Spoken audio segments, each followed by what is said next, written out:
Hello, everyone, and welcome into another edition of ReWatch Wednesdays. I'm Terry Miller, the disc golf guy, and joining us today is Gannon Buhr. And Gannon, first of all, how are you doing? Let's start there. Good. I'm graduating in a couple days, and probably by the time this is out, I'll be maybe one more day of school left. So I'm really excited to get that finished up and focus on just disc golf, and then head maybe to Florida for a couple weeks to get some practice in before I leave for All Stars in February.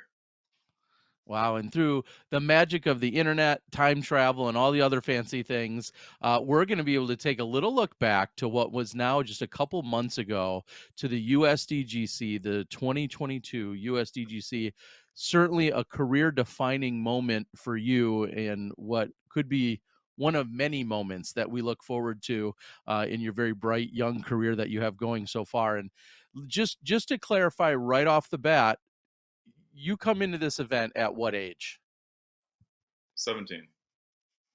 17. And when I think back to some of our young superstars, of course, there's a very small list of people that have won at this event in the past. We have very few multiple time winners, but someone that you very much emulate in a lot of ways that I remember, Will Schusterek.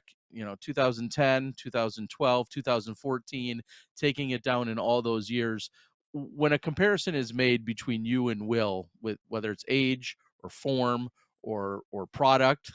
What do you say when somebody asks you about Will Schusterek or a tie to him? I mean, I mean, I can say it myself, honestly. Like you said, I basically tried to emulate my form after him. It's remained pretty similar throughout my whole life. And I mean, I know he was in like one of the first disc golf videos I watched, and 2014 USDGC was probably my most watched disc golf video even till this day. Um, I probably watched it like 50 times, um, and that final round in 2014, and just um, I guess kind of how every person I feel like gets into a sport is they see whoever won the tournament, and then that kind of becomes their favorite player. And then obviously with Prodigy, I got sponsored by them in 2017, and I've been playing with them ever since, and it's been amazing. And just to somehow win that tournament is insane for me, and to almost do it in a similar fashion to what Will did when he was, I think, 18. It's pretty amazing. Well, without further ado, I couldn't ask for a better introduction. We're going to jump right into it. This is the fourth and final round at the 2022 United States Disc Golf Championship. Let's roll that rewatch. And Nicholas Antala is here and on the tee, and he's your leader of the event. Talk a little bit about just international competition and how it's become so much more at the forefront in the last year or two, especially. Yeah, it's they've definitely been coming up recently. I know like Linus even had a chance to win the MVP Open, and obviously Nicholas has had a great season. I feel like as well, and you know I guess what I've noticed from the European disc golfers is maybe they don't have as much wind over there. So I feel I've noticed that they don't play as good in the wind. And USDGC was a very calm event, so I can kind of see why Nicholas' play style really, this course set up for him with his hyzer flip game. And when there's no wind, those hyzer flips, if he's dialed in, then he's going to be able to throw every shot exactly where he wants to. And that's super important out here with all the ropes and all the OB. I guess the rocks in the ground now, which is a great aesthetically pleasing asset to the course. And yeah, those hyzer flips, can land a little bit softer sometimes, and I think that's really what excelled him to play good this tournament.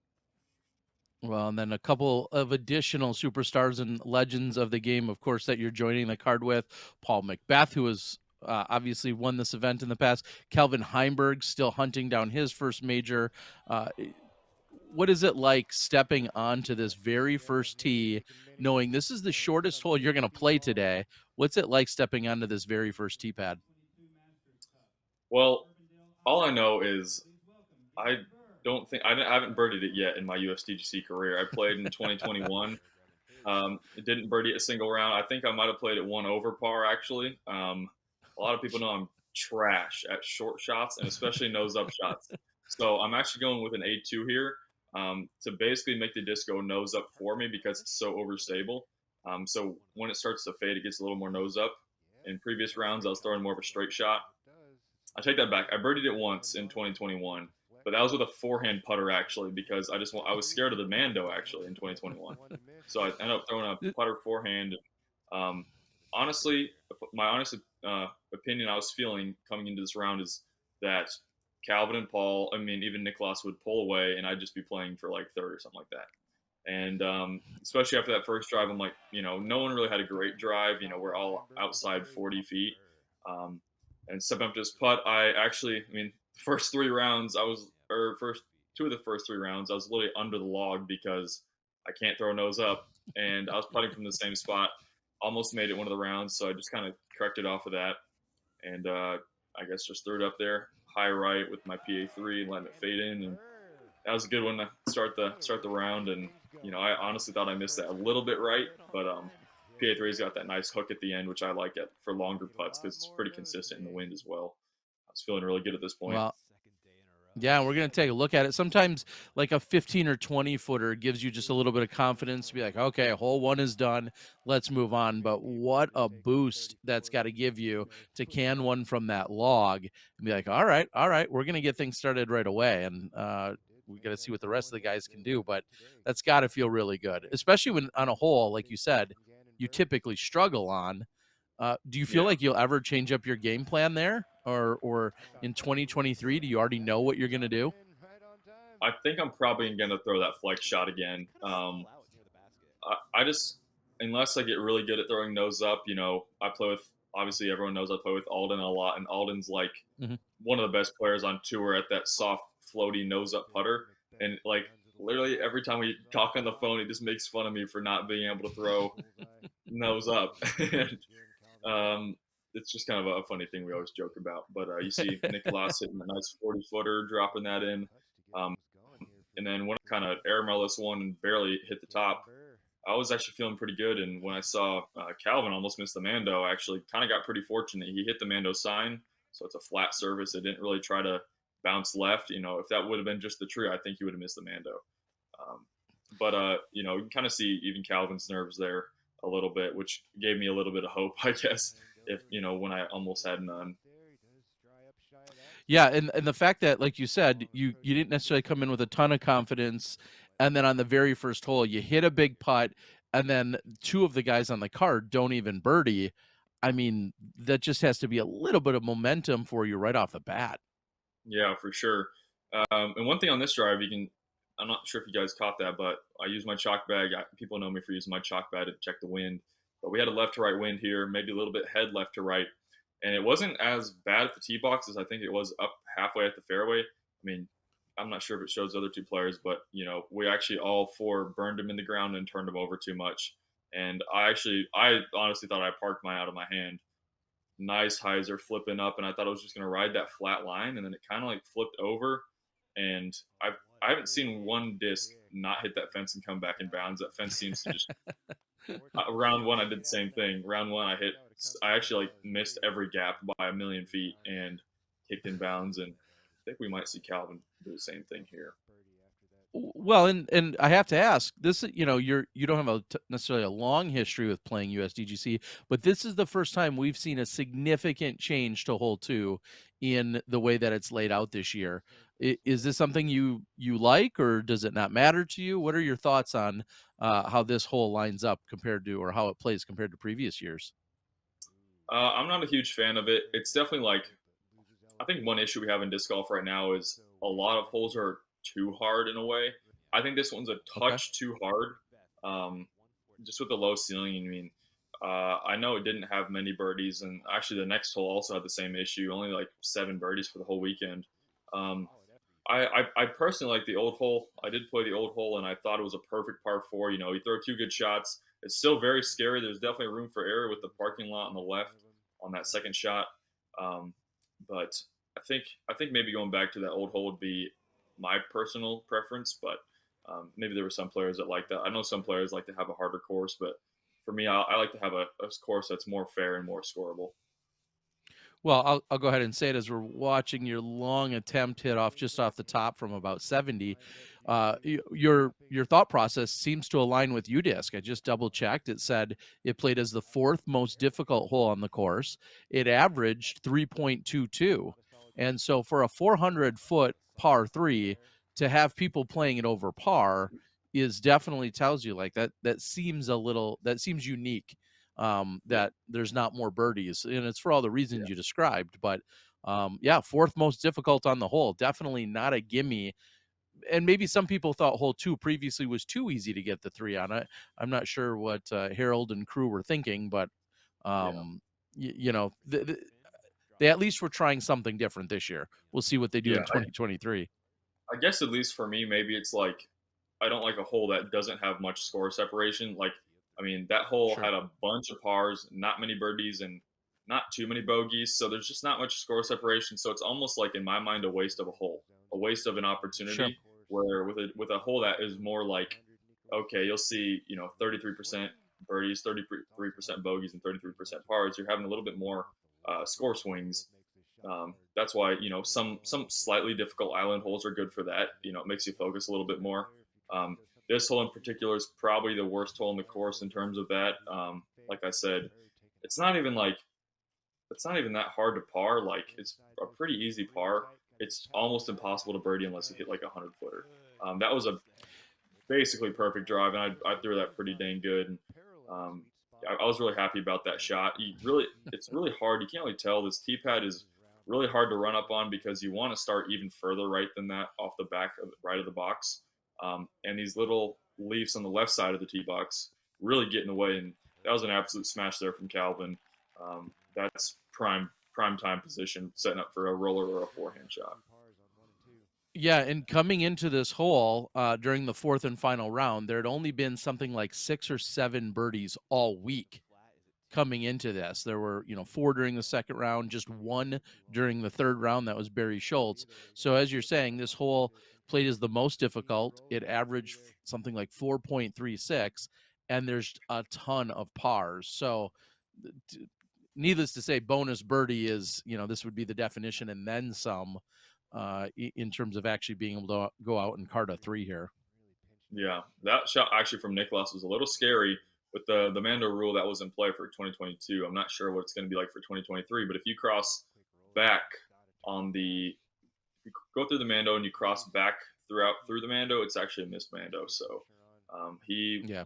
was in danger of that. Luckily, the wood chips kind of stopped it.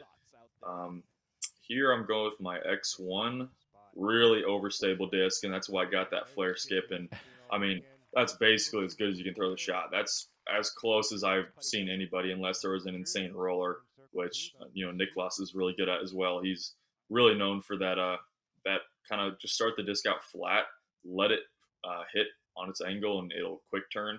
I know he throws that shot on hole 8 as well, and he's pretty dialed with that shot every single time. Calvin, Well, same and exact play as yeah, me. yeah, I was gonna say putting himself also in a great position off the tee, and it's crazy how just an extra 5 feet, are really gonna give him a much more difficult look for the putt as opposed to what you have. You're wide open, in a great position for it. Yeah, here's Paul. I was actually really confused on his second shot and disc choice on the third shot. He went with the captain's Mm. raptor there, very overstable fairway driver. It was only like a 200-foot shot, so I'm honestly not sure why he threw something slower like a zone, which I know he's really good at throwing those. Um, I mean, can't really doubt the 6-time world champ, but I definitely would not advise throwing a higher speed disc coming into the screen. I mean, That's but what we're unless here they're for, to call well, out that all the was. champs. So There's a little you're bit different for lining me. up. Yeah. uh, wow. And you can that putt, and you know how tough that hole is to get. And you also know, hey, I'm looking to pick up strokes on the rest of this card as we roll a Yeah. Zuka replay. Another Right right side. side. Yep. It's funny. Me and my friend Gavin Babcock were talking. I actually just bought those putters. That's my favorite run of PA3. It's the Like 350 GPA3 from 2021. I just bought Hmm. those at MVP at the pro shop. Um, because they felt amazing. I'm very particular in my putting putters, and those felt amazing. We always wonder, like, because that was a pretty brand new putter in my bag. We're like, maybe if I kept the old ones in my bag, those first two putts wouldn't have gone in because they were more beat up. We always think about that and how insane just a couple inches when throwing a disc can change your life, and it's weird how that Yeah. works. But yeah, we see Well, we like see you Paul said, missing that you putt like that. there, taking a bogey, and Yeah. he's going to drop a couple strokes to me there.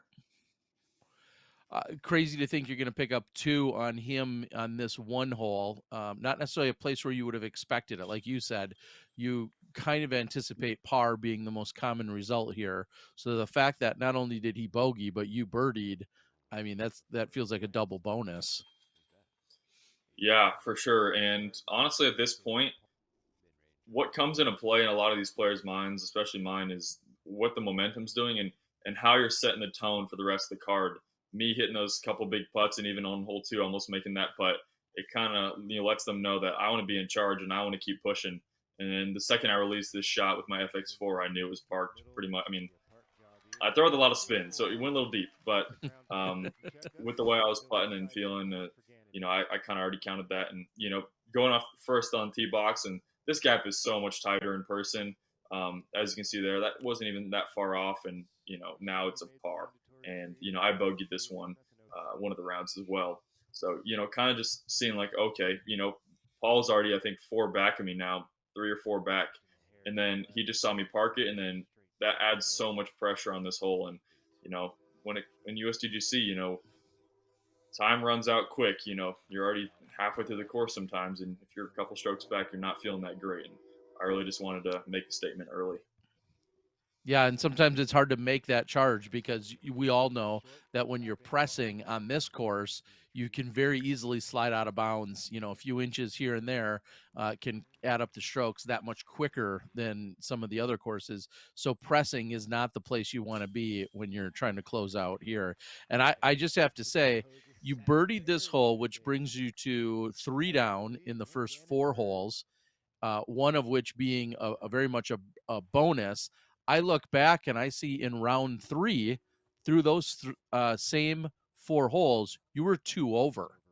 So you had a 5-stroke improvement from round 3 to round 4. I don't know how you could possibly not feel like you're in complete control at that point. Yeah, yeah, and yeah, you see there in the bottom right, I'm tied with Nicholas now, and um, at this point, I mean, I wasn't counting anybody out, but like I said before, it feels good to not have to chase. Like being down too early it's very stressful here because if you make one mistake and you're already behind, that you kind of start to feel it slipping through your fingers there. Round three was a very interesting round for me. Like you said, I was 2 over through the first 4 holes there, um, and compared to my 3 under right now, um, round three I end up missing 4 circle 1 putts, one of them off a dead center spit out. Two, I 3 putted on hole three where I just birdied. I took a double bogey. I 4 putted, and then I missed a circle 1 putt for birdie on hole four. So I missed 4 circle 1s, and with a 4 putt, I think I looked at UDisc. I checked the scores quite a bit, and they added that new percentage thing, and I had a 3% Mhm. chance to win after 4 holes in round three, Ouch. and Okay. Okay. then I saw myself. I went and birdied the next 5 holes, and then got the eagle on hole 10, and then was 10. able to birdie hole 11, and that's where the dead center spit out came on hole 12. So I would have gone um, 9 down through 8 holes if that dead center spit out didn't happen in round three. So I was really playing off that momentum coming into this round. I think I went 11 down in 14 holes with a dead center spit out from like 20 feet to finish that third round. So I was really playing off that momentum here. Well, and the fact that, as you just described, you're very aware that you can close out on this course strong, which is great to know to have that in your back pocket because here you are tearing it up on the front few holes and getting off to a great start. So just all around thinking, hey, can I put together these great backs and then have a really good front? And that might be what's needed here to close out on the 2022 title. And so right now you're off to a good start. Calvin, after seeing that shot, Calvin's off to a pretty slow start. He hasn't birdied any of the first 4 holes thus far. And like you said, you're not counting anyone out, but it's easy to pick up on like, oh, this doesn't really seem like Calvin's day. Is that a thought that kind of goes through your head? Is when you A notice little bit, somebody like, else isn't having a good day to get started?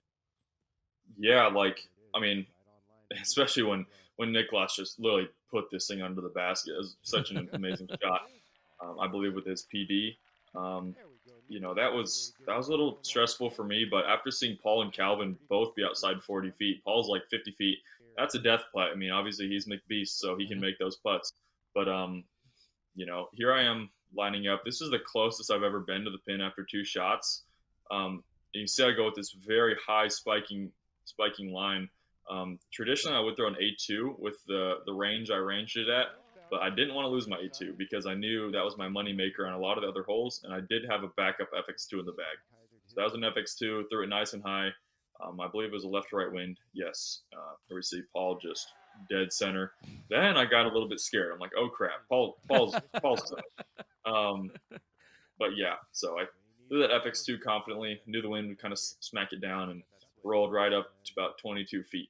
And Paul's doing that little confident walk that makes other players scared. So I'm a little nervous now. And Calvin, obviously, a little bit low here. And his slow start continues. Like I just said, he goes on to par the first 5 holes, and at that point he's going to really be the only player on the card that doesn't have any birdies in the first 5. And like you said, you can only lay low or fall back so far before you're then not in running anymore. So you're lining this up, and no problem there. Yep, a little left to right wind. I just put it nose down at the height of the band, a little bit higher, let it drop in there. Oh, here we go. That was quick. Already on hole 6. This is my other FX2. I was throwing a 500 and a 750 plastic one, and I had made a couple mistakes in the first couple rounds going OB left by like an inch. So I told myself to really turn that one over, really commit to that one. And the second I released that, I'm like, okay, now I'm kind of on fire now. Just building that confidence and putting those pressure on other players is huge in this scenario. And mark job right there And you from can't. Nicholas. Yeah, I was gonna say you can't see it from the tee, but Niklas answers with, like you said, an equally as impressive shot right next to the basket. Macbeth going a little bit flatter, and he's gonna come in and then get even closer than the other two. I don't know if it's that color, a shade of disc, or what, but you guys seem to have this one dialed in. Kelvin's going with a different look. I believe this is an eagle out of I think Kelvin. it's an eagle. I do think it's a Okay, Barsby eagle, maybe. Um, sure. I think this is one of the holes that gets way easier throughout the tournament because the mistake is left. That's a very common mistake. I Yep. remember I saw Paul. He tripled it. He tripled it in round 1 and went OB left. He flipped it up a little bit more there. I mean, you know, me and Calvin maybe a little more flex players, and Nicholas and Paul are more hyzer flip players. So they both kind of threw that line, and then we went a little more flat to flex. I want to say something pretty funny. So you're going to see our card tap these in and go 4 under par here in round 4. Um, Hmm. my round 2 card for chase card was me, Alden Harris, Calvin Heinberg, and Simon Lazat. And we played this whole 10 over par as a card. Um, not good at all. And it could have been Oh worse because one of them got my. lucky. Yeah, I think one of them got lucky on a basket hit. I think they hit the flag maybe. So we made a 14 stroke improvement as a card. 10 over. Yeah. Holy cow. I'm trying to do that math. That's averaging obviously 2.5 over per person, but oh my God, that's terrible. Yeah, we all went OB off the tee, and then we all ran the putt. I actually got a really nasty spit out. My caddy right there, Matt Schlabach, owns Titan Disc Golf here in Des Moines. He was like, okay, before the event, he's like, last year or 2021, I was scared to run that putt, and he's like, I'll give you $50 if you make it. So Round one, I end up going OB, making the putt. He gave me $50 later that day. And then round two, I went OB again, and then like pretty dead center and got a nasty spit out, and I was like, ah. And then Alden, Simon, and Calvin proceeded to airball or hit cage in the water, and then they I think maybe two of them laid up. Simon probably went for it. That's how he plays like that. But uh, yeah, We, we move over to the bamboo hole on 7 here. Everybody has at least a look for birdie. Nicholas, with a little bit of excitement, cans the putt. Definitely not, he's the exact opposite of closest to the pin, but gets it going. And it looks like you guys are trying to possibly ring up back-to-back star frames. yeah, the Cards kind of picking up some momentum here. Nick Lawson, kind of under the radar, is on fire now. Mm-hmm. Obviously, I've been just putting together some birdies, looking. Just watching that, it looks like it's no problem for me, even though I'm very nervous when I'm throwing these shots. Kind of just hoping they're going to end up good, but still throwing the line how I want to. And that one actually almost spit back out at me. I took a little second to pick my disc up, but stayed in, felt good. And Cards kind of on a roll now, heading into hole 8. Yeah, I was just gonna say. I mean, you are 6 under crossing the road, a nearly perfect opening, and you drew metal even on the birdie putt on 2. A perfect opening. Nicholas is obviously right there with you as he's sitting at 4 under. Just overall, I mean, you couldn't dream of a better opening before you crossed the road over here to 8, right? Oh, I could have been 7 down. Okay, yeah, you could have been. Yes, I suppose. Yeah, and then But 8, yes, very, same very thing. happy with myself. What's the game plan on 8 in terms of how do you break down this hole? Yeah, so me and Calvin play it very similar. Straight mid range.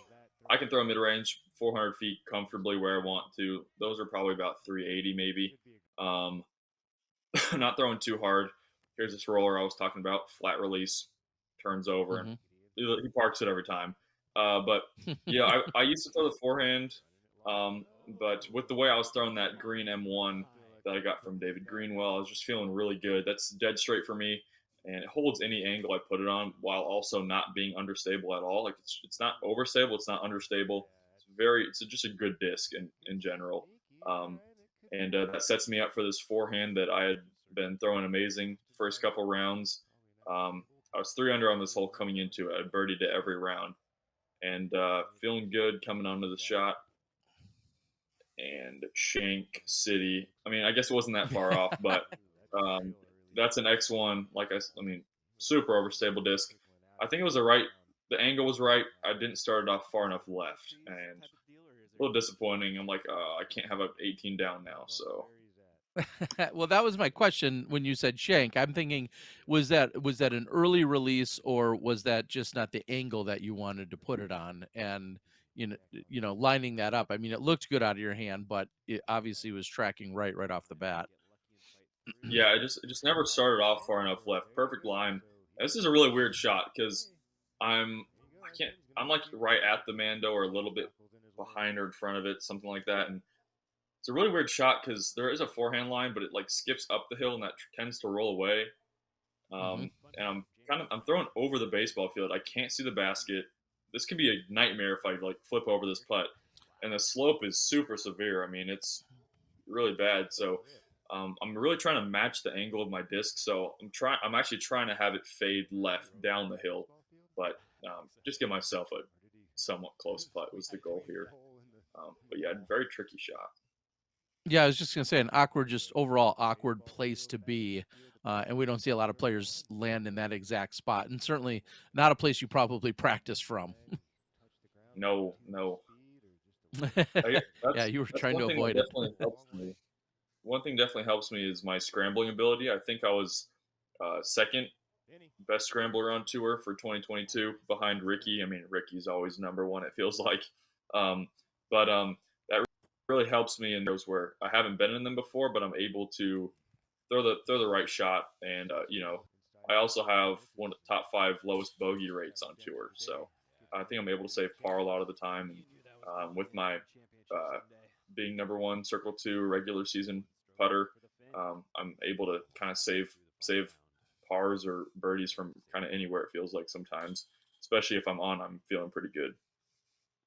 Yeah, and I feel like this hole right here with what you just did, that was probably the most stressful moment of the round up until this point. I mean, and you still walk away with a par, but that was the first time I feel like you were really challenged in almost any capacity. Everything's looked pretty easy thus far. Yeah, it was a little disappointing just because like at least for me, if I have a good round going, it usually continues that way.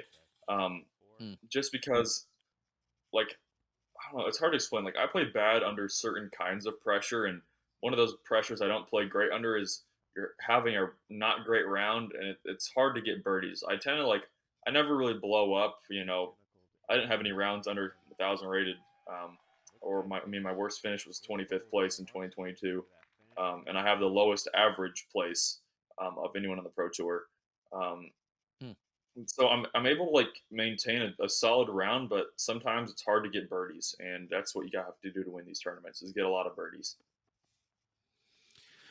Yeah, and like you said, you might be great at the scramble and saving the pars, but saving par isn't often good enough. It's a matter of going out and also collecting birdies. So we head to nine.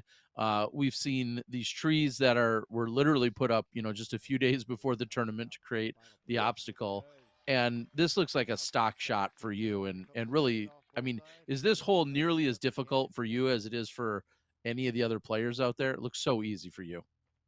I think I have a significant advantage just with the disc I have. So I'm Okay. throwing an A2 there. It's actually a putter mid range kind of disc, um, Okay. and it's so overstable. And this I think this hole's I can't really see in the corner there, maybe like 370 feet or something like that. Um, Yeah, and yeah, I kind of just I walked up to this hole and I was like, okay, maybe H1, maybe FX2, and I was like, oh wait, what if I throw my A2 like pretty dang hard? And I seemed to be that I couldn't go OB long unless I like put flex on it or something, but I also like wouldn't go OB short. So it's a perfect distance to where if I just throw it flat and high, it starts to dump. And every single round I was within this distance. I think this was the furthest I was away the whole tournament. So I think that's why I did play so well here. Is throwing these shots just set up for my game perfectly. Straight mid ranges, a lot of flex shots with overstable discs to land in the fairways, and a lot of that is the distance of the shot. Like I use my rangefinder a decent bit. I'm like, okay, this hole's this far. I know I can throw my A2 this far, but it won't go much further. Then I'm able to just really trust my shot and trust my disc selection. So 7 down, front nine. That's honestly what you're looking for at the end of the round is a 7 down score. So I'm feeling great going into this tee shot. yeah, I mean, I think back to round 1. Round 1's hottest score of the entire day was an 8 under, and here you're sitting now in round 4. You're 7 under through the first 9 and heading into the back. What's your mentality, stepping up here to hole number 10? Yeah, well, I know 2021 I played this for birdie. I didn't quite have the distance and accuracy that I do now. There was something I felt really good at. Like I said, it's that distance that's just perfect for me. That I'm not overpowering it. It's a smooth shot, and I'm going with my really overstable D3 there. And my thinking is I'll probably go OB 2 of the rounds, but I'll be able to save par no matter what because that drop zone's pretty easy with the A2. So I'm like, you know what? If I just throw it confidently, there's no reason I can't get this every round.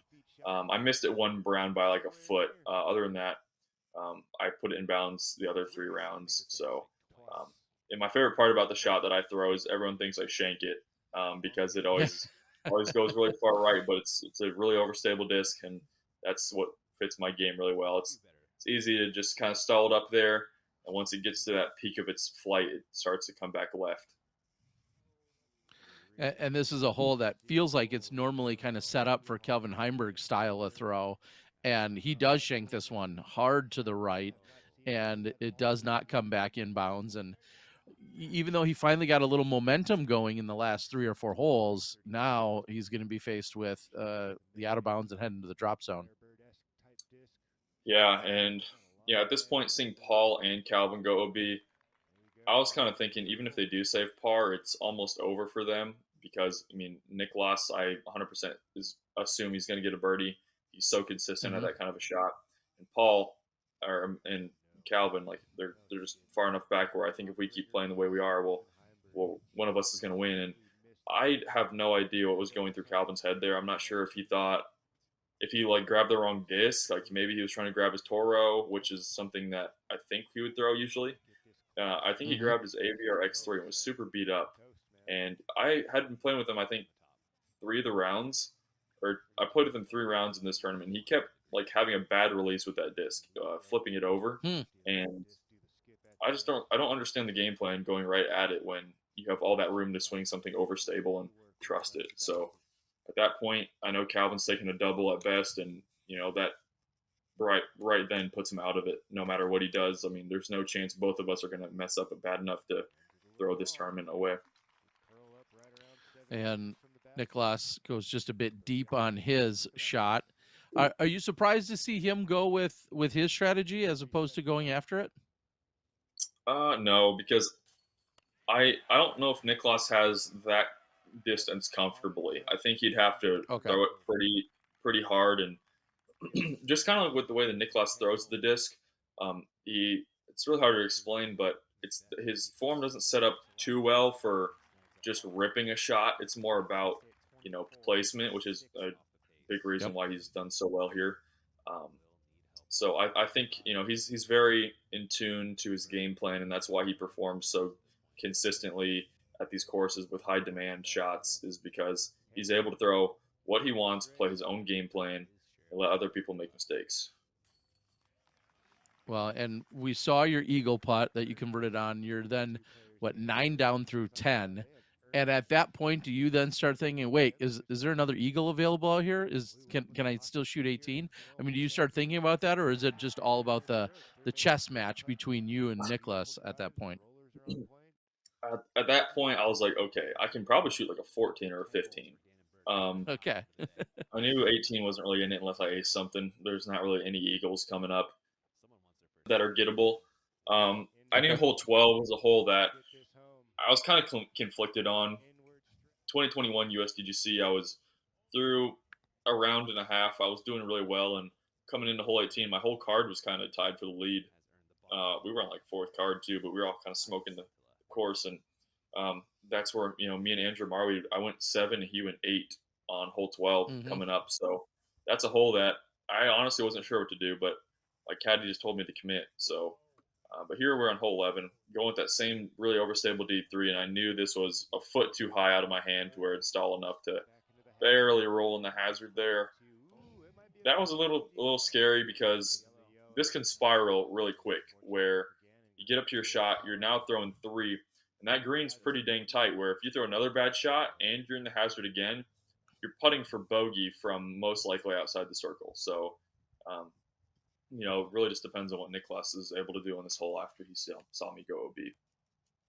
Yeah, and hole 11 is almost always played as one of the most difficult holes on the course, and now we see it switched up a little bit again this year in terms of having these kind of hazard, sand trap pockets or whatever, and it's plays as the ninth most difficult this year. But if you go back to previous years, every single year, this feels like the hole that has just absolutely stopped or crushed the dreams of players trying to go after this championship because like you said, you can add up strokes real quickly on this particular hole. Yeah, and something I want to say is like if you look at the caddy book, the hole looks absolutely ridiculous, but Mhm. in person, it's actually one of my favorite holes. I think Really? it's a very fair hole, and I like the amount of options it gives you. You can play up here, or you can play down, where me and Calvin played. There's a lot of different ways to play this hole, and if you throw the shot how you want to and you execute it, you're going to be in bounds no matter what. So I think this is a very skill based hole. Um, so I actually do like this change a lot. All right. And we're seeing as people are looking at it that, you talked about the rocks earlier. They got rid of the white stakes, or should I say the knee high or shin high ropes that so many people have seen that have been part of this event for the last 20 years. and they went to these rocks, which are kind of giving you an outline of where the hazard or the OB area is. And then there's a line on the ground. So although you can't really see it, there's still a definitive line on the ground right next to that long and short grass. And now we're seeing you throw after the hazard, asking for it to stop. Is that what I'm reading? Go, Oh, go. go. Okay. Okay. It was a little bit, yeah, it was a little bit too far.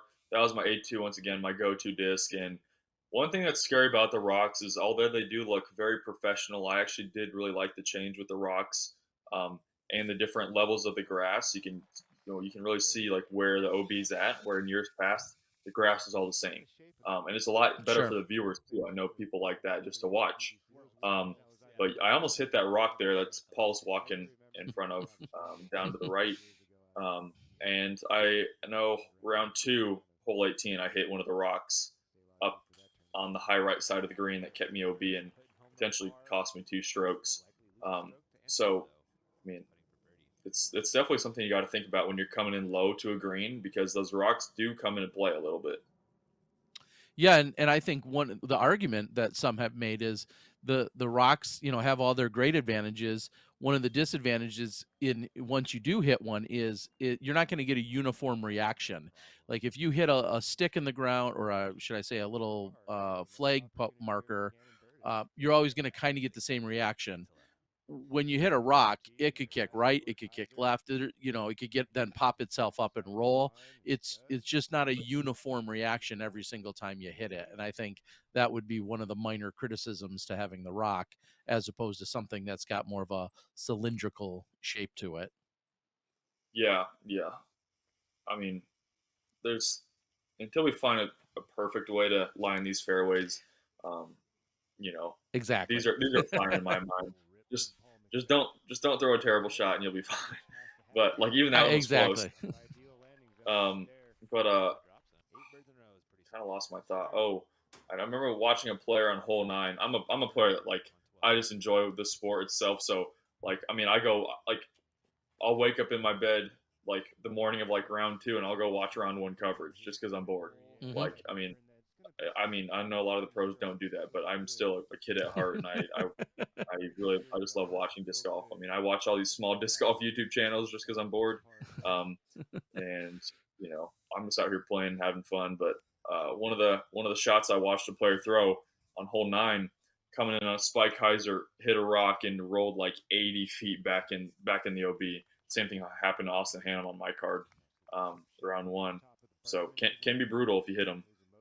But yeah, What do you make of we just saw, for instance, like Macbeth landed. You're definitely short of where you want to be, but I was going to say, what about the landing zone where we saw Macbeth, where you see that drop zone tee pad from? Is that kind of the place you're trying to get to off the tee? yeah. Round 1 to round 2, I went with a hyzer flip bomb, trying to get um, way down there.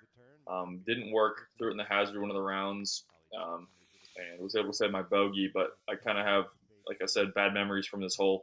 Just rethrowing from the drop zone is terrible. It's stroke and distance. I mean, you go B here, you're throwing from the same spot or the drop zone again. Um, Hmm. and I mean, even when you're putting, you got to think about that rollaways and stuff.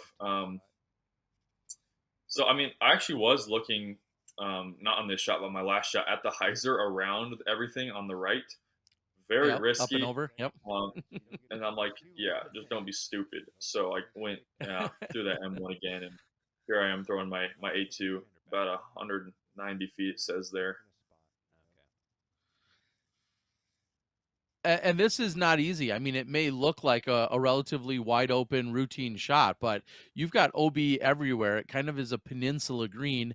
And then if you go too far to the right, it even drops off to bring a little bit of elevation into it, none of which matters clearly to you right now as you put it right next to the basket. But I think too many people take that approach shot for granted. It's not that easy, No, although you made it yeah, look easy. it's definitely one of the harder shots on the course, especially if you're further back. Like I said, I'm not great at short shots. So if I can, have a little more airspace to swing to get more height to kind of combat that inaccuracy I have when it comes to shorter shots, I'm working on it. Hopefully, I can bring it out for this year. But yeah, that was a very tough shot, and it felt like that's one of those shots that like feels way better than it looks because there's no stress now. You know, you're just able to move on to the next hole. Still have a solid round going. Only one OB stroke. Other than that, one other missed hole, but feeling pretty good. And both Macbeth along with Heimberg were able to birdie. You and Nicholas both walk away with pars. So Macbeth takes the tee, and we head to what is, otherwise known as the famously known as 888, but definitely a different look this year yet again. What do you think of this tee shot in particular? Yeah, this is an interesting addition. I'm personally not a fan of this change. I thought the old hole was perfect. It was also a fun Hmm. hole to look forward to, um, and it also played. I maybe is one of the hardest holes in the course. It was definitely top three. I feel like, um, and I was going with this flex shot with that same D3, and this was an absolute shank. I had a couple shanks now. I just shanked my drive on hole 12, and Hmm. this one actually got stuck up in the tree. That's not where you want to be on your drive. No, and you were just talking about the tree, so you take it from underneath, no 2 meter penalty, but this is not necessarily ideal by any means. No, yeah, this is a very difficult shot, and I thought it was flying out of my hand, and then it kind of just never stopped going right and barely skipped OB there. The right side of the path is actually the out of bounds, not the left side. So the path itself is in bounds and skipped over there, and yeah, just we Are and you you kind thinking? of see Well, go ahead. my follow through is weird because I didn't like break my hand on the tree, so I like chopped the follow through a little bit. Um, it didn't really set up for a forehand either. It was just a really weird shot and not executed well at all. Could have played it safer left.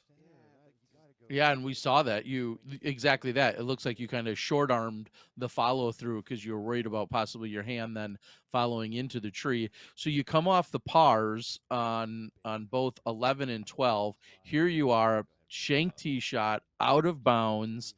Uh, uh, is that the time to kind of get nervous, panic a little, and are you thinking at all to yourself like, all right, get it together? We've come this far, get it together. What are you thinking? Yeah, I guess yeah. At this point, I was kind of just feeling like I guess you can see Paul. Paul kind of knows it's slipping from his hands there a little bit, being I think four back with maybe not that many holes to play. Um, Hmm. it's. I was definitely feeling stressed. I think I was one back at this time, and I knew like he's probably not going to go B. I mean, even in there, it's pretty easy to scramble out of there if you're close enough to the basket. And I'm over here from about the same distance trying to get up and down for bogey. Um, and I hadn't taken a bogey in a long time. Uh, so here's same M1, and once again, this one just didn't quite fight out. It looks like it, but that disc is so true to its straight flight that it just doesn't quite fight out. And I'm putting from circle two with no putt because of the way the screen's shaped. It's also something I don't like at all is the way the screen is. Um, it's it's a little gimmicky. It's tough to. You can definitely place the disc where you want to, but when you almost have no putt from 5 feet, that should never be there. So I Yeah, like to see the it old hole return. do you feel like the green is I'll say like directional in a sense that you really have to come at it from a certain angle, or there's just places where it's not accessible?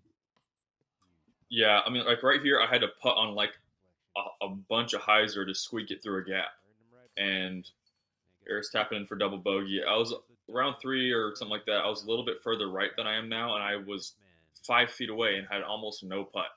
And that's something I think I like. I like to have trees inside the circle for some greens, but not like Hmm. literally touching the basket. So hopefully we can get that fixed for next this year, I guess. Now, So you head over to 14, the last one from the Coliseum, so to speak, and you're now two over on the last three holes in total. Uh, you got to be thinking, man, you got to kick it into high gear because you know how you can close out this course, but now you have to do it. yeah. Honestly, like I've said in a couple interviews, I pretty much like kind of gave up. I mean, I've had this feeling happen to me so many times this year already, and I was like, well, it's just gonna happen again. That sucks. But um, I know. I mean, there's no reason why.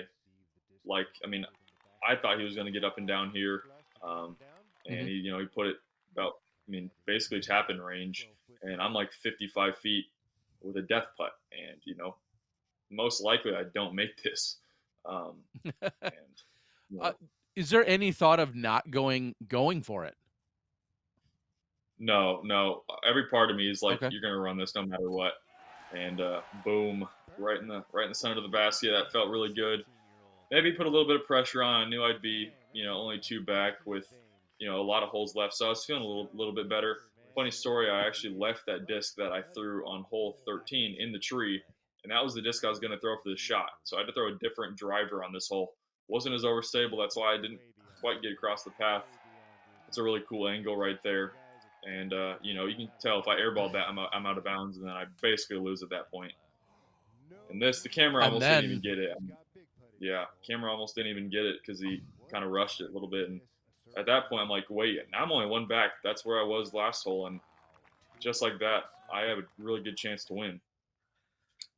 yeah, and no one's ever either expecting and or hoping for a short miss putt like that. But I think everyone in that crowd gasped. I mean, we held our breath. We just couldn't believe that, one of the most solid players that we've seen this year, for him to miss a putt of that range. I mean, it proves he's human, but you just don't expect a superstar like him to actually, gaff a short putt like that. Yeah, I mean, you can probably audibly hear a lot of people gasp, not expecting that to happen. Um, and we both laced this shot. This is another hole that set up really good for me. I'd struggled with it in 2021, and every single round I put it within 5 feet of that location. Um, so I was feeling pretty good there. Nicholas, nice sportsmanship between us two. We're having a good time playing, even though we're battling for one of the biggest titles in disc golf. Um, Super nice guy. We're just out here having a good time as well. Um, you know, throwing some good Yeah, and putts. and now you see we've kind of trimmed down. This battle is really just between the two of you at this point, as we're seeing you guys try to close out for these last couple of holes. And like you said, still sportsmanship, both of you very young. He's all of 20-ish, 20, 21, somewhere in that 20, neighborhood. He's yeah, yeah. he's so the fact that the two of you are trying to close out this major title, with this incredible gallery. Speak to that for a second. What it's like having to play in front of a gallery like this, as he just cans a great putt. Yeah, that was a great putt from Nicholas. Straddle's not easy, especially when circle's edge. We're both about circle's edge right here. Um, yeah, playing in front of a crowd for me at least makes it a little bit easier to play good because it forces me to like. Sometimes I want to look cool. I want to impress everybody. So sometimes it helps me a little bit. It forces me to focus a little bit more. Doesn't really add any pressure for me. I know some people it does. Cameras and people in crowds don't really do much to me. It's more about the situation, what's going on that would add pressure. And after him making that putt, I was a little bit scared, and then I was able to can that one. And I still have the tee box here, going with that same one M1. Really trying to get my angle dialed in right here. You're going to see the true straight fly to this disc, and why I love it so much. Yeah, on a rope. And it just has the most gentle of fade, no problem with the out of bounds. Are you at all disappointed that you're not even closer? I mean, it was obviously on a good line, but are you disappointed that you're not parked, or are you not concerned because you're like, oh, I've got that putt? Um, I felt like I had the putt. I mean, in this situation, you never want to have to do one of those putts. Honestly, in Hmm. terms of a clutch shot, I think that's as clutch as it comes. Is something just inside or just outside circle because it's so touchy. And you make those all the time just in practice. And you can see here, like I actually don't really have a great line, and even when I straddled out Yeah. here, I could only see part of the basket. And I mean, I have long legs. I'm 6'6" almost, and I can I'm having a tough time trying to get to my see the basket and not footfall. Yeah, and we see the little white whisker there. That's, of course, the 10-meter circle. So you're right at circle's edge. And outstretched to this, I think with your stroke and your motion, it doesn't feel like you need as much in terms of your momentum, but you put it up there and it looks good right out of your hand. And here you are reapplying the pressure now right back to Nicholas. Yeah, and then I guess I wasn't thinking too much about the pressure that was added to him. I was kind of just feeling good about what happened to me in that moment. But Okay. I mean, if I was in Nicholas's shoes and he just missed that tap in putt, basically, I mean, he's got to be feeling nervous, especially if his putt isn't feeling great. See him take just an extra moment here. A much better look. And that is light. You know, you go back to 14, it's off the top of the basket on a short putt, a lapse of concentration or just a little overexcitement. And then this one is light and on the low left side. So that's, usually when you have a miss, you're looking for a consistency in the miss so you can make a minor adjustment. When you're missing high and then you miss low, that's got to shake his own nerves. And now we call it the longest walk in disc golf. You go from 16 over to 17, where USDGCs have absolutely been just smashed out of the water or into the water, even worse maybe. And now you step up to this tee shot. Walk us through the mentality for it, the game plan. Yeah, once again, sets up perfectly for that A2 forehand.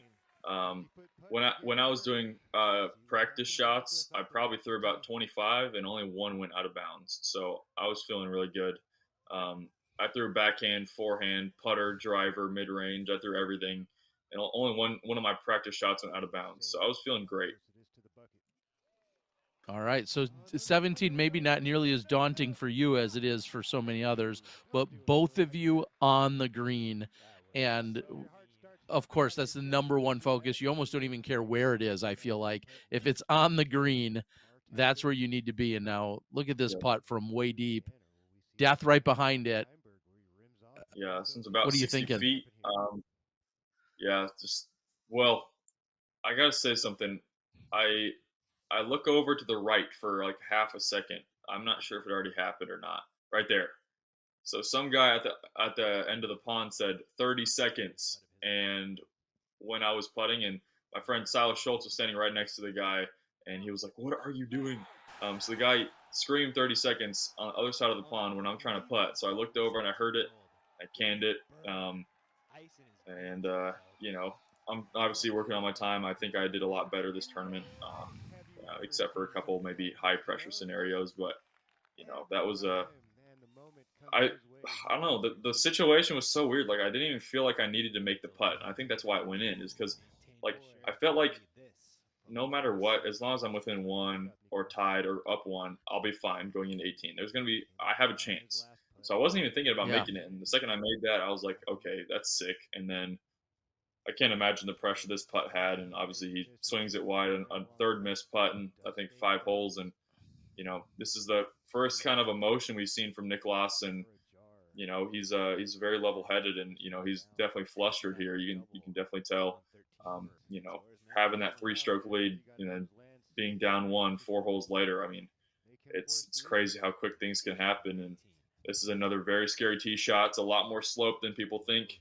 Same M1. I just told myself drill it into the hill and let it stay up there, and it got to that flat spot. So I was really happy with that, and I want to thank Nicholas for the fist bump there.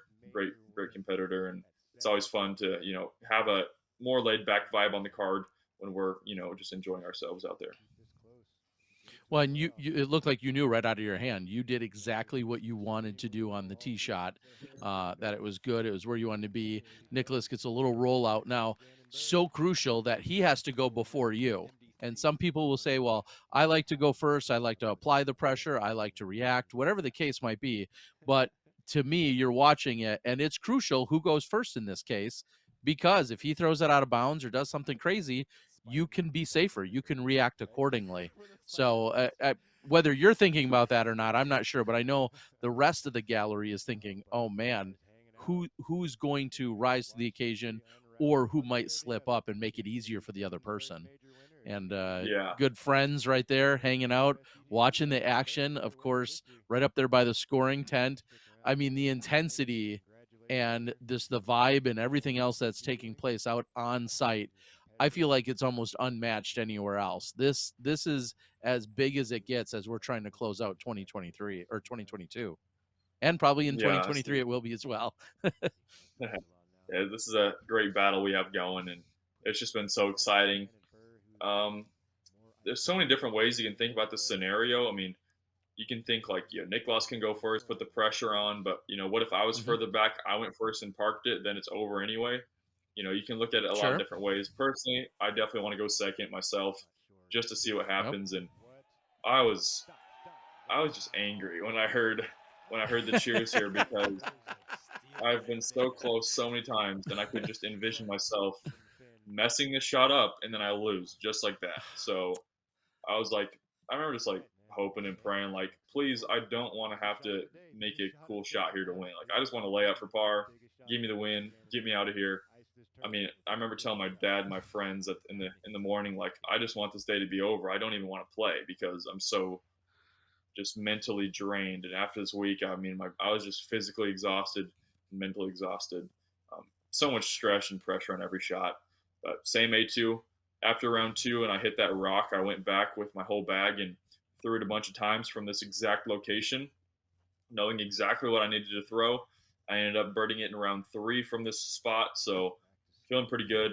I know exactly where I want to aim. I'm aiming for the furthest left leaf on this tree actually, and I mean you can't say it often, but I mean I literally put that within a foot, a couple inches of where I wanted to hit it, and you know gets over that first little hump and settles up right next to the basket. And I'm not sure if there's any audio on this, but my mom took a video from behind, and it's insane how delayed the cheers are. And I was like, I was waiting for the I was waiting for it to be a B.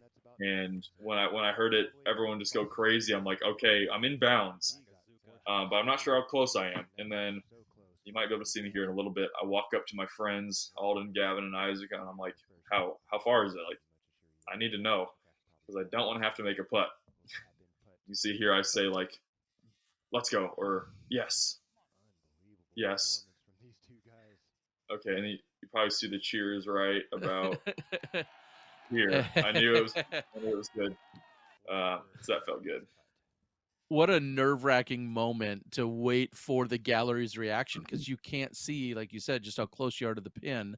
And so what a nerve-wracking moment. Nicholas does what he needs to do, gets that putt on center, puts it in.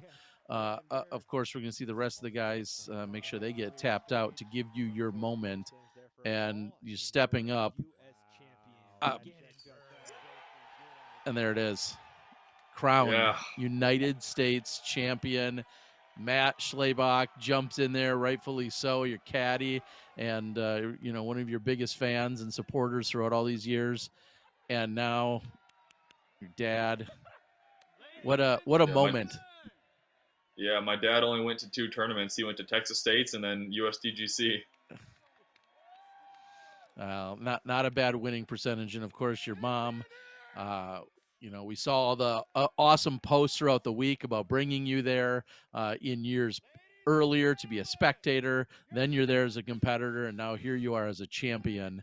And I'm getting goosebumps just even talking about it. This is a career defining moment, and like you said the youngest age ever of 17 to already take this down is got to feel incredible. Yeah, I mean, I know the USDGC ratings don't count, but just to see how good that last round was, 1092 rated with a double bogey, and it's my highest rated round to date, and to do it in that fashion is like, I mean, that's what we all dream of as kids growing up, or even adults. You're whether you're playing basketball in your front yard, you're like, oh, there's 2 seconds left, one, and then you shoot it and you make it. I mean, we all live for these moments, and I've been in my basement doing that same thing. Like, okay, this is hole 18, this is for the win, and I'll make a putt and I'll like fake celebrate just because you got to get prepared for those moments. And there we are, just trying to get everything finished up. And honestly, in my head, I'm like, okay, hopefully the scores aren't wrong because that would suck. Yeah, that's and speaking of scores, you shoot a 6 under, you shoot a 6 under, then you come back with a 9 under and then the 12 under to close out. And like you just said, those, ramping up your play throughout the week and getting more dialed in as the week goes on to save the best for last, to save it when it was most needed. I mean, that's clutch, that's competition, that's sports, that's everything. You couldn't draw it up any better than that. I mean, other than maybe uh, a 2 or 3 stroke lead going into the final hole. Outside of that, uh, you've got to feel really proud and really good about that victory. Yeah, it felt so well earned. There's not a ton of luck involved at USDGC, and it's more about it's a course that Will was actually on a podcast with Trevor Staub, and he said Trevor was like, "How do you feel about your boy Gannon? Playing at USDGC?" And you know Will. That's why Will's had such good uh, tournaments there in the past is Mhm. just because he's been able to throw that straight mid range, and I also throw straight mid range, and I feel like being able to place the shots in bounds and making some putts, it all set up perfectly for my game. And as the tournament goes on, there's more pressure to shoot those good rounds, and they kind of just naturally happen. It's kind of taught me to play the way I played the final round every single round, and don't wait for it to happen. Like have that intensity right out of the gate, and I'll have a good chance. And I was able to you know actually take this momentum into the Pro Tour finals, and had a super hot front nine in the semifinal round, and was able to qualify for the finals, and actually ended up only losing by one stroke in the Pro Tour finals. One stroke out of that playoff between Isaac and Ricky. Mhm. But I was right there that whole time, and wow, I mean, this really changed my life in so many different ways. Um, it's going to stick with me forever, and that's just an amazing feeling. I've been so close the whole year, and just waiting for my time, and it came at the perfect time. It certainly did. Well, we're looking forward to 2023. Before we let you go, any quick insights into 2023? I know, as we were opening the show, we were talking about you closing out high school and then being able to give your attention and your focus 100% to disc golf. But should fans and the Pro Tour and everyone else expect to see you out there at all the events we'd expect to see you at, if that makes sense? I mean, is there any surprises in 2023 that might throw somebody for a loop or anything? Yeah, I might be going to Europe. I'm not sure if that's finalized yet. I'm just not quite sure about that. But I will be playing every single Elite Series event and major, maybe outside of Europe. I don't know that. But I'm also going to be trying to play as many Silver Series as possible because I kind of want to rack up those wins as well. I think just getting wins is important, and if we're traveling between events, if Alden, Isaac, and Gavin are going there, I might as well play as well. So I'm looking to play the most I can every single weekend, and I've been working hard and trying to get school finished here, and hopefully that can show this year as it did last year. Awesome. Well, I want to give you the floor one last time. If there's anyone you want to thank, sponsors, or whomever, any other supporters, go ahead and thank them before we let you go.